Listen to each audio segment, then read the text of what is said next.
Pierre Bourdieu, vous n'avez jamais cessé de faire des recherches dans le domaine de l'école, du système scolaire et universitaire.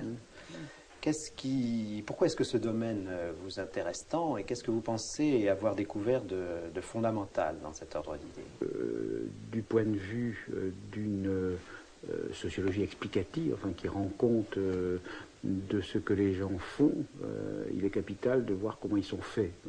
Et le système scolaire, dans les sociétés modernes, est un des lieux où se fabriquent les personnes, où se fabriquent les manières de penser, les manières d'agir, etc., en liaison évidemment avec la famille. Donc il n'est pas possible d'étudier sérieusement le monde social, les fonctionnements du monde social, sans étudier cette institution où les gens se fabriquent et où se fabriquent aussi les différences sociales labellisées, légitimes. C'est-à-dire, c'est là que se fabriquent les titres scolaires qui sont en même temps très souvent des titres professionnels, qui sont des titres donnant droit à profession. Donc c'est très important. Et d'autre part, le système scolaire est de plus en plus, dans la société moderne, un des lieux où se reproduisent les structures sociales.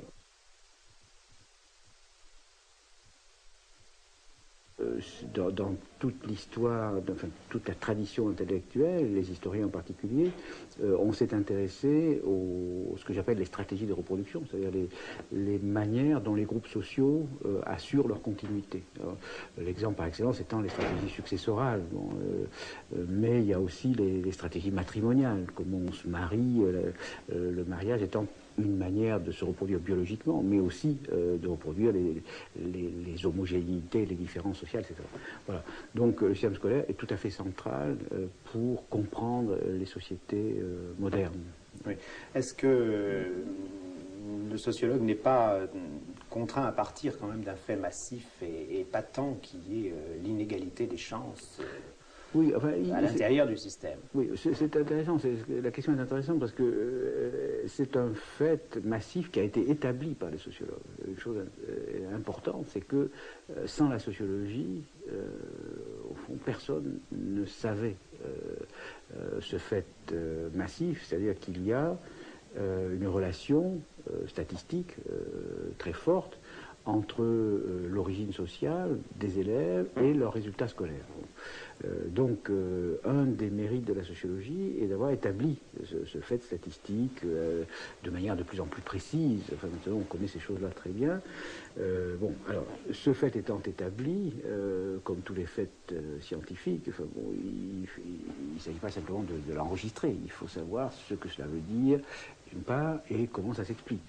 Donc, moi, l'essentiel de mon travail a été de chercher un système explicatif capable de rendre compte de ce fait. Alors, par exemple, pour aller très vite, mais on observe que les inégalités de réussite scolaire ne sont pas expliquées complètement à partir des inégalités économiques.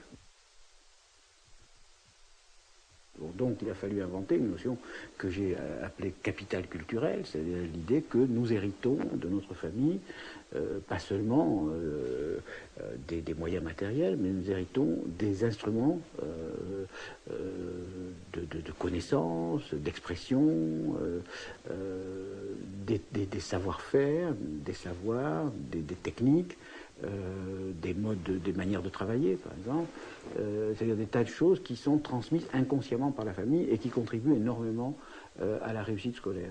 D'autant plus que le système scolaire les exige souvent sans les donner.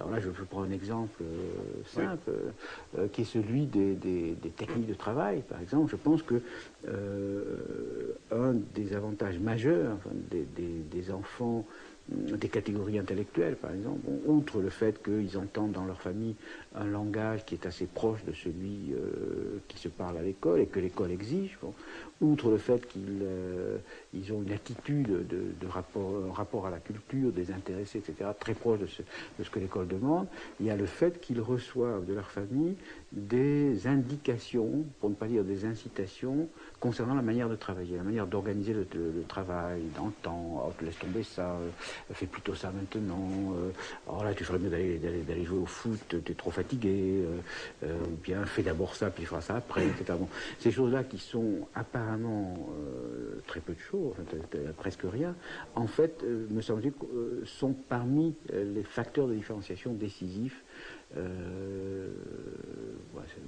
C'est l'art de travailler. Or, le système scolaire donne ça très peu, pour des tas de raisons, parce qu'il n'y a pas le temps, etc., mais aussi parce que... par méconnaissance. Par méconnaissance, parce que la plupart des professeurs n'ont pas conscience que c'est ce qui manque.